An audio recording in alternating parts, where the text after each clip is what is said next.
प्यारे विद्यार्थियों, आज हम बात करेंगे स्टेम सेल और स्टेम सेल थेरेपी के बारे में। तो आइए समझने की कोशिश करते हैं। स्टेम सेल के नाम आपने सुना होगा। इस समय एक चिकित्सा विज्ञान की एक स्थापित चिकित्सा प्रणाली बन गई है स्टेम सेल थेरेपी, ठीक है, जिसमें स्टेम सेल के माध्यम से विभिन्न प्रकार के रोगों का उपचार किया जा रहा है, ठीक है। इसके बारे में अभी हम डिटेल में बाद में बताएंगे उपचार प्रणाली को। पहले हम समझने की कोशिश करते हैं स्टेम सेल है क्या चीज। स्टेम सेल बहुकोशिकीय जीवों की वह अभिन्नित कोशिकाएं होती हैं जो विभाजन द्वारा असंख्य प्रकार की एक जैसी कोशिकाएं बना सकती हैं और बाद में उन एक जैसी कोशिकाओं के भिन्नीकरण क्रिया द्वारा यानी भिन्नन द्वारा अनेक प्रकार की कोशिकाएं बन सकती हैं, ठीक है। मतलब कहने का मतलब वो जिस कोशिका में चाहे उस कोशिका में रूपांतरित हो सकती है, ठीक है। तो एक कोशिकाएं स्टेम सेल्स कहलाती हैं, ठीक है। उदाहरण के लिए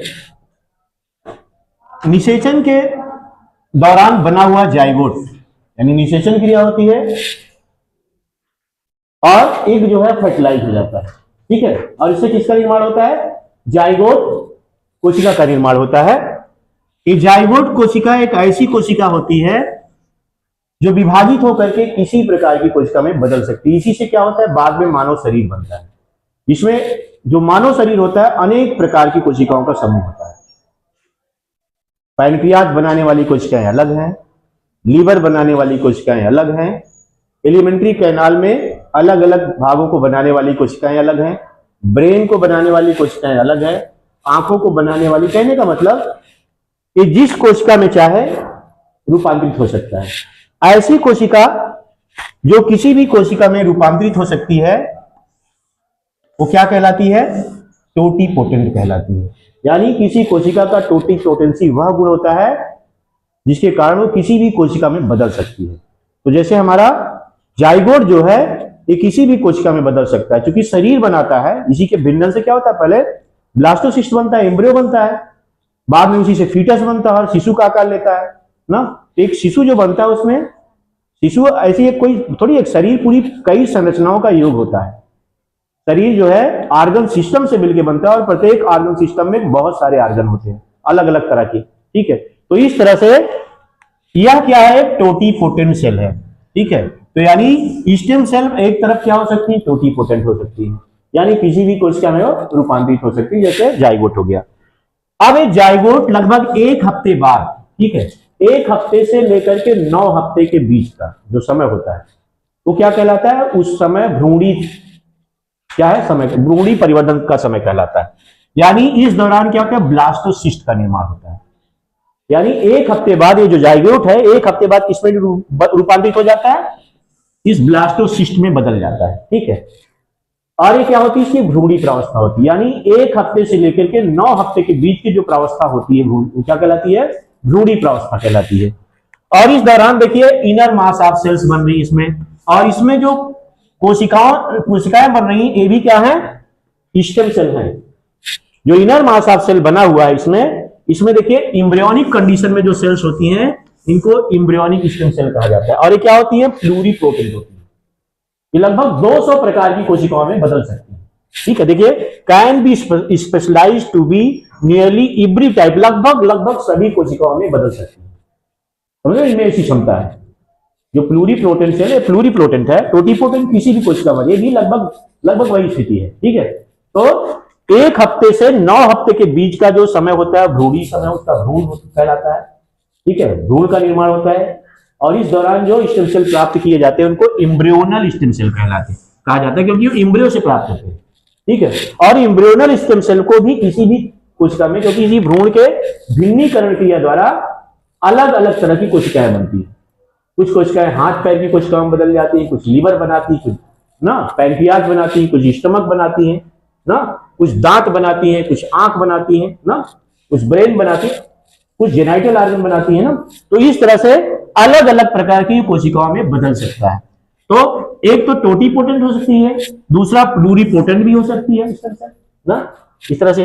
तीसरा क्या? जब यही भ्रूण क्या हो जाता है? किसमें बदल जाता है? शिशु में बदल जाता है। और शिशु क्या हो जाता है?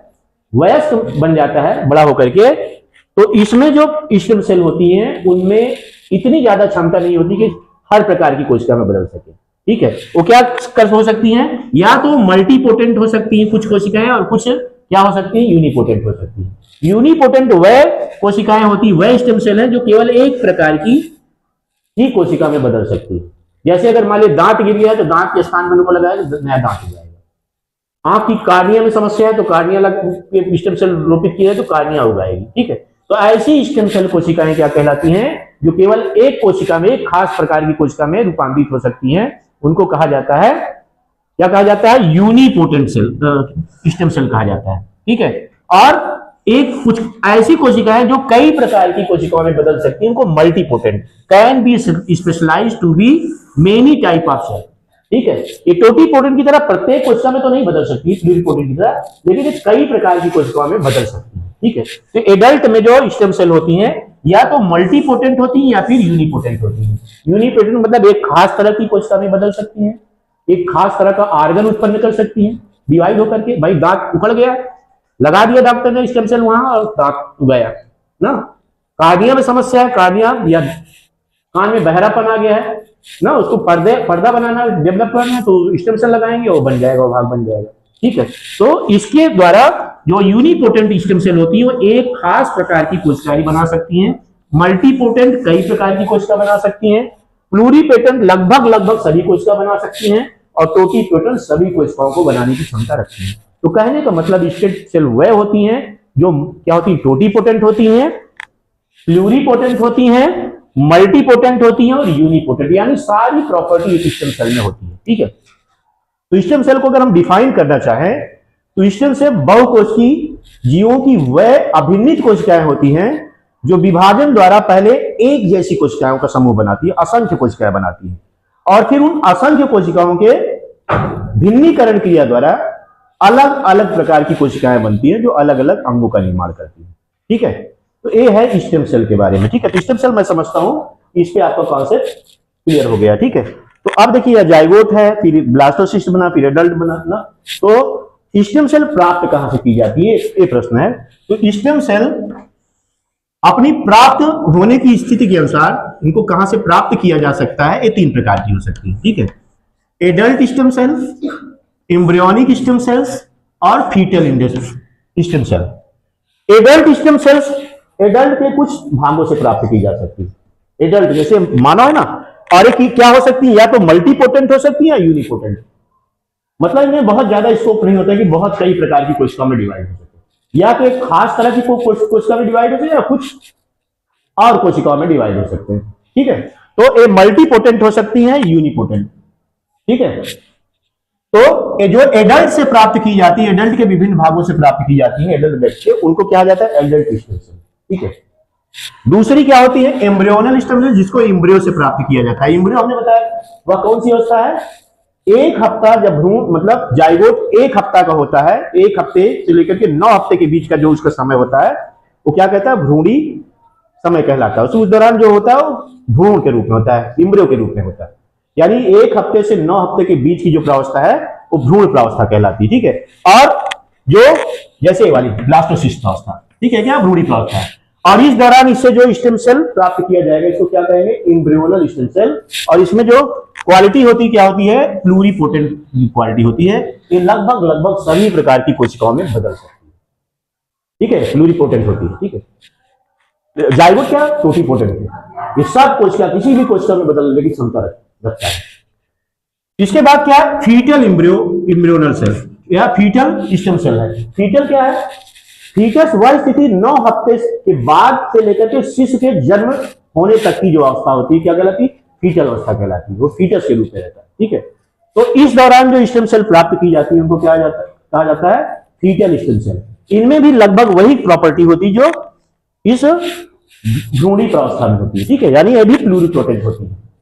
तो कहने का मतलब स्टेम सेल प्राप्त करने की अगर देखा जाए तो सबसे सही विधि क्या है, इसे या तो एम्ब्रियोनल से प्राप्त किया जाए या फिर फीटल से प्राप्त किया जाए, ये ज्यादा ठीक रहेगा बजाय किसी एडल्ट से। एडल्ट, चूंकि एडल्ट स्टेम सेल का सीमित स्कोप होगा, जैसे कोई एक खास सेल आपको उगाना है तो एडल्ट का यूज करते, दांत उखड़ गया, दांत के स्थान पर स्टेम सेल लगाया, नया दांत निकल रहा है, ठीक है। कोई हार्ट में कोई हो गया, होल हो गया है, वहां स्टेम सेल लगाया, उसको भर दिया गया, ठीक है। बाल जैसे खराब, बाल को लगा दिया, बाल बन जाएगा। तो इस तरह से इस स्टेम सेल का मल्टीपर्पज फंक्शन है, और इसी फंक्शन ने क्या ले लिया है, चिकित्सा विज्ञान का एक रूप ले लिया, जिसे स्टेम सेल थेरेपी कहा जाता है।